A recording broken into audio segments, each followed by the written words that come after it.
비가 얇게 내리던 저녁이었어요. 서윤은 평소보다 늦은 퇴근길에 접어들며 가방을 어깨에 고쳐 메고 있었죠. 하루 종일 이어진 근무로 다리는 무거웠고 머릿속엔 집에 가면 씻고 바로 눕고 싶다는 생각뿐이었습니다. 그때였어요. 앞쪽 도로에서 둔탁한 충돌음이 울렸습니다. 브레이크가 끌리는 소리, 그리고 사람들의 짧은 비명. 서윤은 반사적으로 발걸음을 멈췄습니다. 가로등 불빛 아래 한 대의 승용차가 인도를 비스듬히 올라탄 채 멈춰 서 있었죠. 차 앞부분은 종이장처럼 구겨져 있었고 보닛에서는 희미한 연기가 올라오고 있었습니다. 사고야? 누가 좀 불러요. 119. 주변에 사람들이 하나둘 모여들었지만 누구도 선뜻 다가서지 못했어요. 운전석 쪽 문은 심하게 찌그러져 있었고 안쪽에서 사람이 축 늘어진 채 고개를 떨구고 있었습니다. 서윤은 그 모습을 보는 순간 몸이 먼저 움직였습니다. 비켜주세요. 그녀의 목소리는 차분했지만 단호했어요. 가방을 내려놓고 차 문 쪽으로 다가갔습니다. 위험해요. 터질지도 몰라요. 누군가 말렸지만 서윤은 고개를 흔들었습니다. 유리창 사이로 보이는 남자의 얼굴은 창백했고 입가엔 피가 엉겨붙어 있었죠. 가슴의 움직임은 거의 느껴지지 않았습니다. 서윤은 문틈으로 손을 넣어 맥을 짚었습니다. 맥박이 약해요.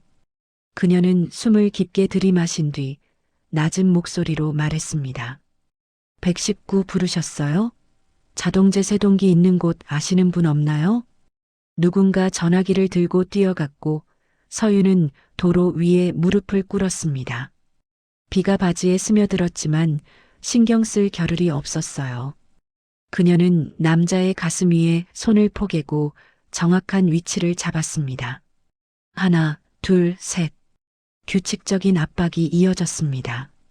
손목에 전해지는 감각이 너무 약해 살아있는지조차 확신할 수 없었죠. 서윤의 이마에 빗물과 땀이 뒤섞여 흘러내렸습니다. 제발, 누구에게 하는 말인지도 모른 채 중얼거렸어요. 압박을 멈추고 기도를 확보한 뒤 인공호흡을 시도했습니다. 남자의 가슴이 미세하게 올라왔다 내려갔습니다. 그 순간 아주 희미하게 맥박이 다시 느껴졌습니다. 서윤의 손이 잠시 멈췄다가 다시 움직였습니다. 살아있어요. 아직 끝난 거 아니에요. 멀리서 사이렌 소리가 들려오기 시작했습니다. 사람들의 표정이 조금씩 달라졌고 서윤은 끝까지 자리를 지켰습니다. 구급대원이 도착해 남자를 인계받을 때까지 그녀는 남자의 얼굴에서 눈을 떼지 않았어요. 구급차 문이 닫히고 사이렌이 멀어졌습니다. 그제야 서윤은 힘이 풀린 듯 도로 가장자리에 주저앉았습니다. 손은 떨리고 있었고 숨이 가쁘게 올라왔죠. 괜찮으세요? 누군가 물었지만 서윤은 고개만 끄덕였습니다. 그녀는 그 남자의 이름도 어떤 삶을 살아온 사람인지도 몰랐습니다. 그저 죽어가던 한 사람을 살렸을 뿐이었죠. 하지만 서윤은 몰랐습니다. 방금 그녀의 손 아래에서 심장을 되찾은 그 남자가 앞으로 자신의 삶을 송두리째 흔들 인물이라는 것을요. 병원 복도에는 늘 익숙한 소음이 흐르고 있었어요. 카트가 지나가는 소리, 호출벨, 낮게 섞인 사람들의 목소리. 서윤은 평소와 다름없이 차트를 정리하며 걸음을 옮기고 있었습니다. 사고가 있던 날 이후로 며칠이 지났고 그녀는 그 일을 애써 잊으려 하고 있었죠. 그런데 그날은 분위기가 달랐습니다. 병동 입구 쪽에서 묘하게 공기가 가라앉아 있었어요. 검은 정장을 입은 남자들이 복도 양쪽에 서 있었고 말수도 거의 없었습니다. 눈빛은 날카로웠고 서로 간에 불필요한 대화는 없었죠. 서윤은 자연스럽게 발걸음을 늦췄습니다. 무슨 일이에요? 동료 간호사에게 낮게 묻자 그녀는 주변을 힐끔 살피고는 목소리를 더 낮췄습니다. 교통사고로 실려온 그 환자 있잖아. 깨어났대. 서윤의 손이 잠시 멈췄습니다. 그 남자의 얼굴이 머릿속에 스쳤어요. 피투성이었던 얼굴, 미약했던 맥박. 그녀는 애써 표정을 숨기며 차트를 넘겼습니다. 근데 좀 이상해. 동료가 말을 이었습니다. 보호자들이 그냥 보호자 같지가 않아. 그 순간 병실 문 하나가 열렸습니다. 검은 정장 남자들 사이로 휠체어가 천천히 나왔고 그 위에 앉아 있는 중년 남자가 모습을 드러냈죠. 얼굴은 아직 창백했지만 눈빛만큼은 또렷했습니다. 짧게 담은 입술, 주변을 훑는 시선에는 묘한 무게가 실려 있었어요. 서윤은 그와 눈이 마주칠 뻔하다가 황급히 시선을 내렸습니다. 이상하게 심장이 빨리 뛰었어요. 이유를 알 수 없는 불안이 목을 조여왔습니다. 간호사실로 돌아온 서윤은 환자 명단을 다시 확인했습니다. 사고 환자의 이름이 눈에 들어왔죠. 강태수? 순간 숨이 막히는 느낌이 들었습니다. 그 이름은 낯설지 않았어요. 뉴스에서, 신문 사회면에서 몇 번이고 보았던 이름이었죠. 조직폭력배 두목, 각종 사건의 배우로 거론되던 인물. 설마, 서윤은 입술을 깨물었습니다. 자신이 살린 사람이 그런 인물일 거라고는 상상조차 하지 않았죠. 그 시각 강태수는 병실로 돌아와 침대에 앉아 있었습니다.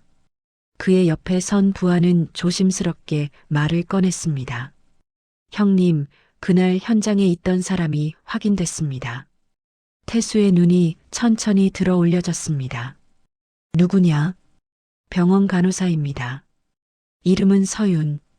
태수는 아무 말 없이 그 이름을 속으로 되뇌었습니다.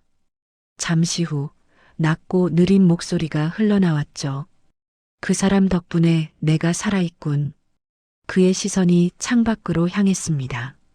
감사와 동시에 어떤 결심이 조용히 자리를 잡고 있었습니다. 그리고 그 순간부터 서윤이 원치 않았던 연결이 시작되고 있었죠. 서윤의 아침은 여전히 바쁘게 시작됐습니다. 하지만 예전과는 달리 집을 나서는 순간부터 괜히 주변을 한 번 더 살피게 됐어요. 괜한 예민함이라고 스스로를 다독였지만 마음 한쪽이 계속 불편했습니다. 골목을 빠져나오는데 발자국 소리가 일정한 간격으로 따라붙는 듯 했죠. 서윤은 일부러 걸음을 늦췄다가 다시 빨리 걸어봤습니다. 발자국 소리도 함께 변했습니다. 심장이 철렁 내려앉았어요. 그녀는 버스 정류장 앞에 이르러서야 겨우 숨을 고를 수 있었습니다. 병원에 도착하자마자 일에 집중하려 애썼습니다. 환자 응대, 약 전달, 기록 정리. 손은 바쁘게 움직였지만 머릿속은 온통 다른 생각으로 가득 차 있었죠. 사고 환자 강태수, 그리고 검은 정장들. 점심시간 무렵 휴대전화에 알림이 울렸습니다. 모르는 번호였습니다. 몸은 좀 괜찮으십니까? 짧은 문자 한 줄이었어요. 서윤의 손끝이 굳었습니다. 답장을 하지도 지우지도 못한 채 화면만 바라봤죠. 누가 보냈는지 굳이 확인하지 않아도 알 것 같았습니다. 그녀는 결국 전원을 꺼버렸습니다. 퇴근 후 집으로 돌아왔을 때 현관 앞에 놓인 상자를 발견했습니다. 깔끔하게 포장된 과일 상자였어요. 고급스러운 포장에 발신인은 없었습니다. 서윤은 한참을 서 있다가 결국 상자를 들고 집 안으로 들어왔죠. 상자를 열어보지 못한 채 식탁 위에 올려두었습니다. 괜히 열었다가 더 깊이 엮일 것만 같았어요. 하지만 상자 하나가 방 안 공기를 바꿔놓았습니다. 평범했던 공간이 낯설게 느껴졌죠. 며칠 뒤부터 병원 근처에 검은 세단이 자주 보이기 시작했습니다. 같은 위치, 같은 시간대. 우연이라고 넘기기엔 반복이 잦았습니다.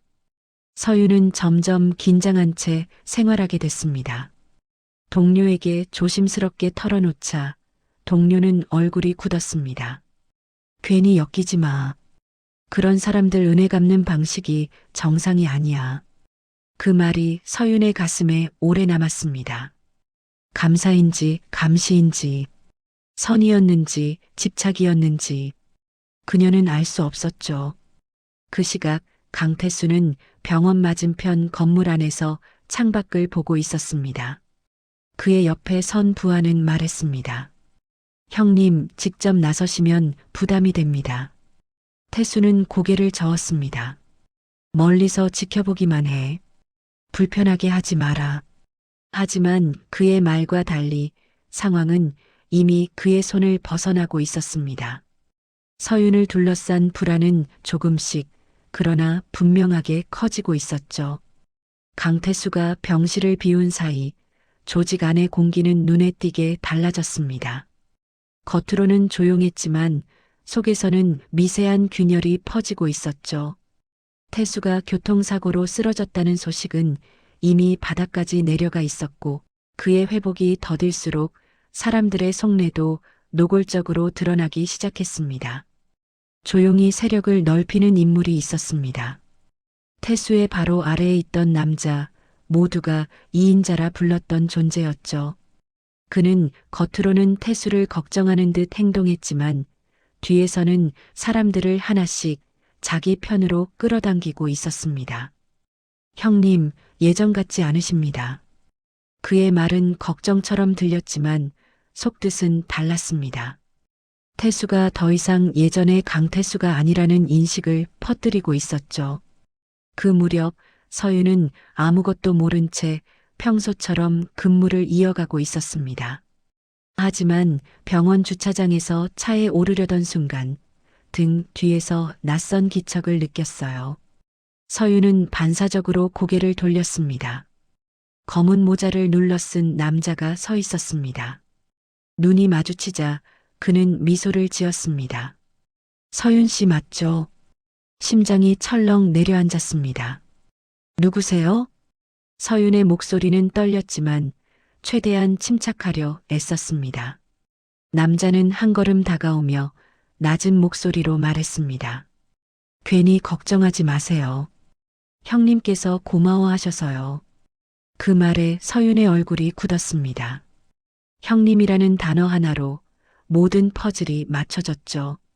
그녀는 본능적으로 한 발 물러섰습니다.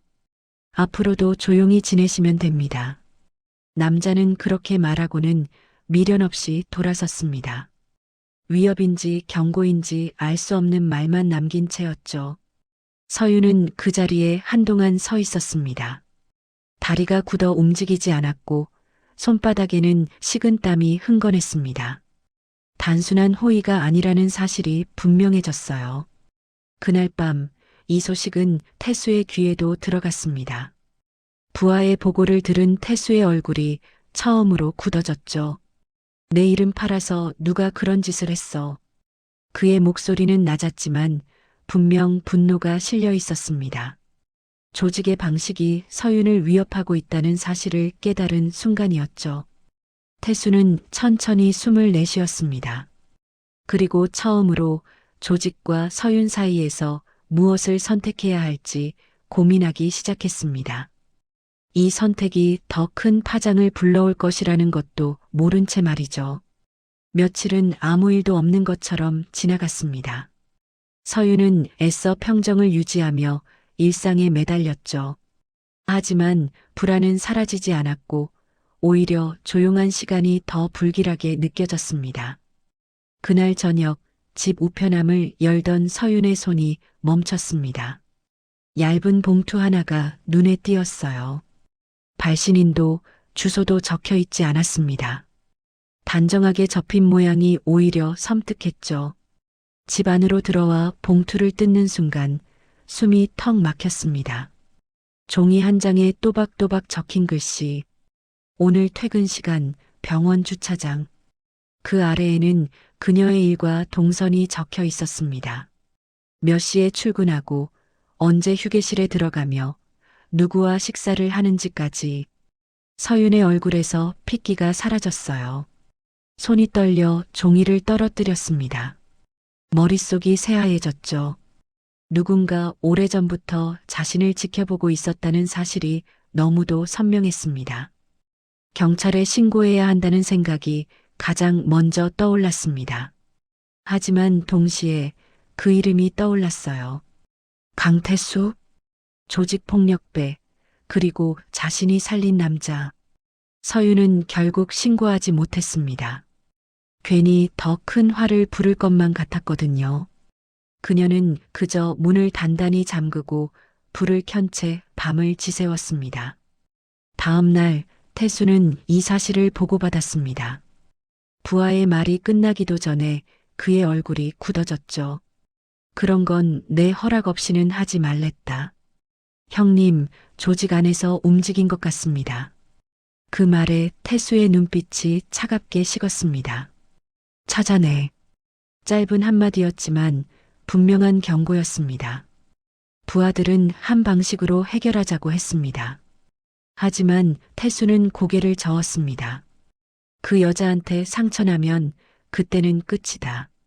태수는 조직을 통해 문제를 덮는 것이 오히려 서윤을 더 위험하게 만들 수 있다는 걸 알고 있었습니다.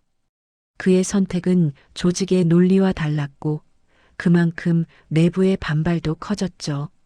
한편 서윤은 점점 태수를 의심하기 시작했습니다. 이 모든 일이 그의 의지와 무관하다고 믿기 어려웠거든요. 그녀의 오해는 깊어졌고 두 사람 사이에 보이지 않는 거리는 더 멀어져만 갔습니다. 그리고 이 불신이 더 큰 파국의 시작이 될 조짐을 보이고 있었습니다. 강태수는 새벽녘까지 잠을 이루지 못했습니다. 병실 창밖으로 희미한 불빛이 번지고 있었고 그는 한참 동안 같은 자세로 앉아 있었죠. 머릿속에는 서윤의 얼굴과 함께 오래된 기억들이 겹쳐 떠올랐습니다. 아주 오래전 일이었습니다. 비슷하게 비가 내리던 밤, 태수는 가족과 함께 차를 타고 가고 있었죠.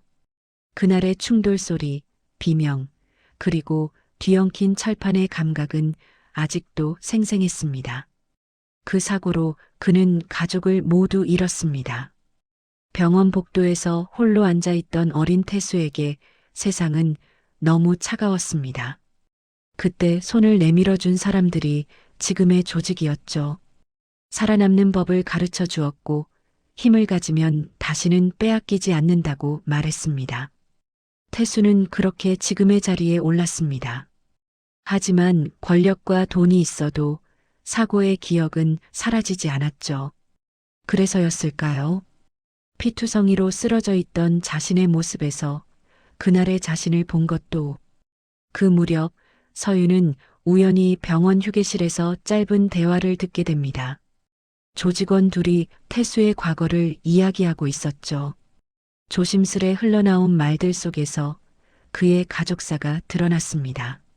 서윤의 발걸음이 멈췄습니다. 그가 단순한 가해자가 아니라 오래전부터 상처를 안고 살아온 사람일지도 모른다는 생각이 들었죠. 마음 한구석이 복잡해졌습니다. 태수 역시 서윤에 대한 보고를 다시 들으며 침묵에 잠겼습니다. 그녀가 겁에 질려 있다는 말에 그는 고개를 떨구었습니다.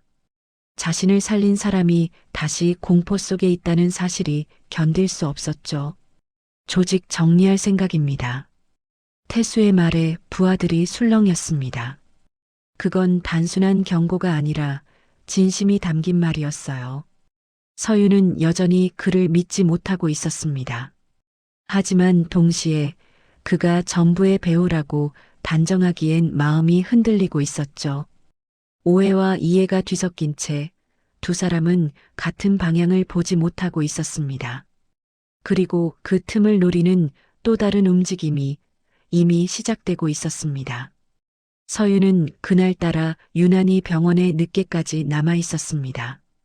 인수인계가 길어졌고 퇴근 준비를 마쳤을 때는 병동이 한산해져 있었죠. 불을 끈 복도를 걸으며 그녀는 알 수 없는 불안에 몇 번이나 뒤를 돌아봤습니다. 엘리베이터를 기다리다 문득 보안실 쪽에서 불빛이 새어나오는 게 보였습니다. 평소엔 그냥 지나쳤을 공간이었지만 그날은 발걸음이 멈췄어요. 사고 당일 이후 머릿속에서 지워지지 않던 장면이 떠올랐기 때문입니다. 서윤은 조심스럽게 문을 두드렸습니다. 저 잠깐만 CCTV 확인해도 될까요? 보안 요원은 잠시 망설이다가 고개를 끄덕였습니다. 사고 관련이라면 짧게만 보세요. 모니터 속 화면이 재생되자 서윤의 숨이 가빠졌습니다. 비 오는 도로, 헤드라이트 불빛, 그리고 문제의 순간. 강태수가 탄 차량 옆으로 검은 승합차 한 대가 바짝 붙는 장면이 포착됐죠. 다음 순간 의도적으로 밀어붙이는 움직임이 분명히 보였습니다. 브레이크 자국도 피하려는 흔적도 없었습니다. 단순 사고라고 보기엔 너무도 명확했어요. 서윤의 손이 떨렸습니다. 이건 사고가 아니에요. 보안 요원도 화면을 다시 보며 표정을 굳혔습니다. 이건 일부러 들이받은 것 같네요. 서윤의 머릿속이 복잡해졌습니다. 그를 위협하는 존재가 외부가 아니라 내부일지도 모른다는 생각이 스쳤죠. 그리고 그 사실은 자신이 더 위험해질 수 있다는 뜻이기도 했습니다. 그 시각 태수 역시 같은 결론에 다다르고 있었습니다. 부하의 보고를 듣던 그는 고개를 천천히 끄덕였죠. 배신자가 있다. 서윤은 그 사실을 태수에게 알려야 할지 깊이 고민했습니다. 연락을 하면 더 깊이 얽힐 것 같았고 모른 척하기엔 이미 너무 많은 걸 봐버렸습니다. 모니터 속 화면이 꺼졌을 때 서윤은 이미 되돌아갈 수 없는 선을 넘었다는 걸 느꼈습니다. 진실을 알게 된 순간부터 그녀는 단순한 목격자가 아니었으니까요. 그리고 그날 밤 병원 밖 어둠 속에서 누군가는 서윤을 지켜보고 있었습니다. 다음 위기가 아주 가까이 다가오고 있었습니다. 서윤은 병원 정문을 나서며 휴대전화를 꼭 쥐고 있었습니다. 어둠이 내려앉은 주차장은 평소보다 조용했고 그 고요함이 오히려 불안감을 키웠죠. 그녀는 걸음을 재촉하며 주변을 살폈습니다. 차 문을 열려는 순간 등 뒤에서 낮은 목소리가 들렸습니다. 서윤 씨. 순간 온몸이 굳어버렸습니다. 고개를 돌리자 두 명의 남자가 서 있었습니다. 얼굴은 낯설었지만 분위기는 익숙했죠. 서윤은 본능적으로 뒤로 물러섰습니다. 무슨 일이세요? 한 남자가 주변을 힐끗 살폈습니다. 잠깐 이야기만 합시다. 우리도 불편해지고 싶진 않아서요. 그 말이 끝나기도 전에 다른 한 명이 팔을 잡아 끌었습니다.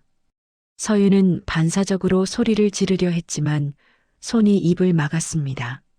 심장이 미친 듯이 뛰었어요. 그때 멀리서 자동차 경적 소리가 울렸습니다. 주차장으로 들어오던 차량들이 하나둘 불을 밝히며 몰려들었죠. 갑작스러운 소란에 남자들의 표정이 바뀌었습니다. 놓으세요. 서윤은 힘껏 팔을 뿌리쳤습니다. 사람들의 시선이 모이자 남자들은 욕설을 내뱉으며 뒷걸음질 쳤습니다. 오늘은 여기까지다. 그 말만 남기고 어둠 속으로 사라졌죠. 서윤은 그대로 바닥에 주저앉았습니다. 다리가 풀려 일어설 힘도 없었어요. 손은 떨리고 숨은 가쁘게 끊어졌습니다. 이 소식은 곧바로 태수에게 전달됐습니다. 보고를 듣는 동안 그의 얼굴은 굳어 있었고 마지막 말이 끝나자 조용히 눈을 감았습니다. 더는 안 된다. 태수는 낮게 말했습니다. 내가 끝내야 한다. 그는 조직을 유지할 이유가 사라졌음을 분명히 깨달았습니다. 서윤을 지키기 위해서라면 자신이 쌓아온 모든 것을 내려놓아야 했죠. 그날 밤 태수는 경찰과의 접촉을 준비하라고 지시했습니다. 조직원들 사이에는 동요가 퍼졌고 그의 선택을 배신으로 받아들이는 시선도 늘어났습니다. 폭풍 전야 같은 정적 속에서 마지막 충돌은 이미 예정되어 있었습니다. 강태수는 조용한 방 안에서 혼자 서류를 정리하고 있었습니다. 책상 위에는 여러 개의 봉투와 저장 장치가 놓여 있었죠. 그는 하나하나를 확인하며 오래된 짐을 내려놓듯 숨을 고르고 있었습니다. CCTV 영상, 통화 녹음, 거래 내역. 조직이 쌓아온 흔적들이었습니다. 그 안에는 사고를 계획한 인물의 이름도 분명히 들어 있었죠. 태수는 그 이름을 오래 바라보다가 조용히 봉투에 넣었습니다. 서유는 멀리서 그 과정을 지켜보고 있었습니다. 직접 마주하진 않았지만 그의 선택이 어떤 의미인지 알 수 있었죠. 폭력이나 복수가 아닌 방식으로 끝내려 한다는 것만큼은 분명했습니다. 경찰의 움직임은 빠르게 이어졌습니다. 새벽녘 조직 관련 장소들이 동시에 압수수색을 받았고 주요 인물들이 하나둘 연행됐습니다. 뉴스 속보가 연달아 올라왔죠. 조직 내부는 순식간에 무너졌습니다. 배신자는 도주를 시도했지만 끝내 붙잡혔습니다. 태수는 그 소식을 담담하게 들었고 어떤 지시도 내리지 않았습니다. 그는 마지막으로 한 통의 전화를 걸었습니다. 받는 사람은 서윤이었죠. 전화는 길게 울렸지만 결국 연결되지 않았습니다. 태수는 짧게 메시지를 남겼습니다. 이제 끝입니다. 더는 다가가지 않겠습니다. 서윤은 나중에서야 그 문자를 보게 됩니다. 그녀는 한동안 화면을 바라보다가 휴대전화를 내려놓았죠. 가슴 한쪽이 묘하게 저릿했습니다. 며칠 후 태수는 스스로 경찰서로 향했습니다. 그의 발걸음은 느렸지만 흔들리지 않았죠. 기자들의 카메라 플래시가 쏟아졌지만 그는 고개를 들지 않았습니다. 그 선택으로 많은 것이 정리되었습니다. 폭력 없이 피 한 방울 흘리지 않고 끝났다는 사실이 아이러니했죠. 하지만 서윤은 알고 있었습니다.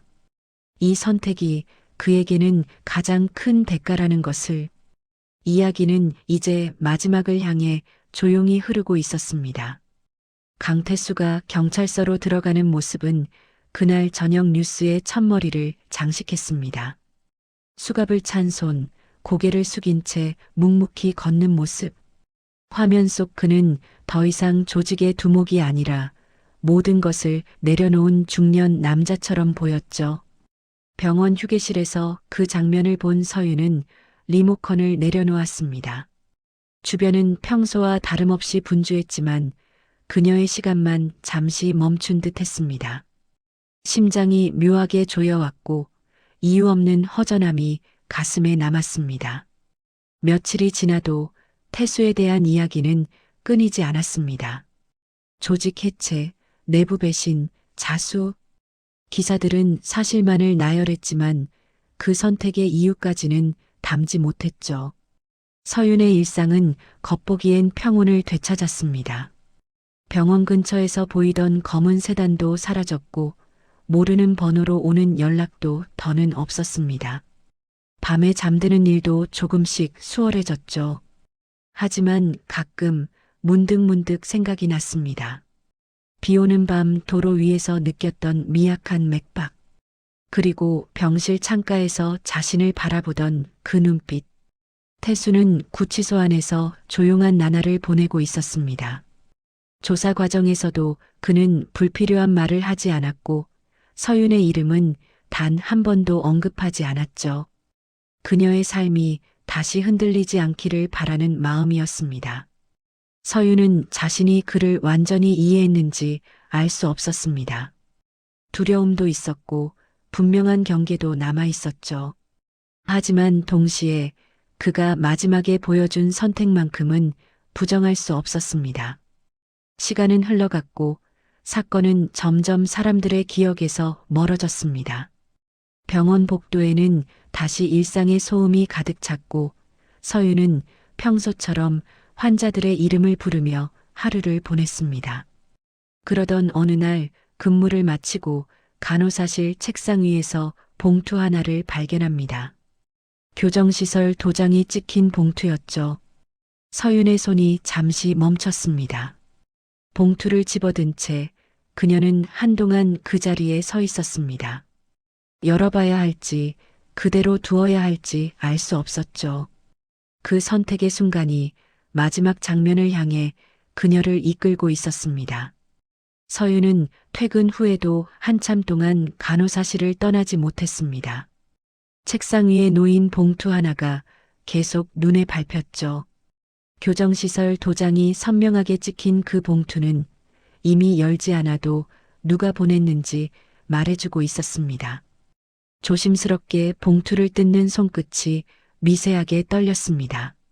안에는 얇은 편지지 한 장뿐이었어요. 짧은 글씨, 군더더기 없는 문장이었습니다. 그날 당신이 멈추지 않았기에 제가 살아있습니다. 서윤은 첫 문장을 읽고 잠시 숨을 멈췄습니다. 살아남은 뒤에야 어떻게 끝내야 하는지도 배웠습니다. 그 문장은 담담했지만 무거웠죠. 그가 선택한 방식이 얼마나 큰 결심이었는지 그제야 또렷하게 전해졌습니다. 편지의 마지막에는 이렇게 적혀 있었습니다. 덕분에 사람답게 끝낼 수 있었습니다. 고맙습니다.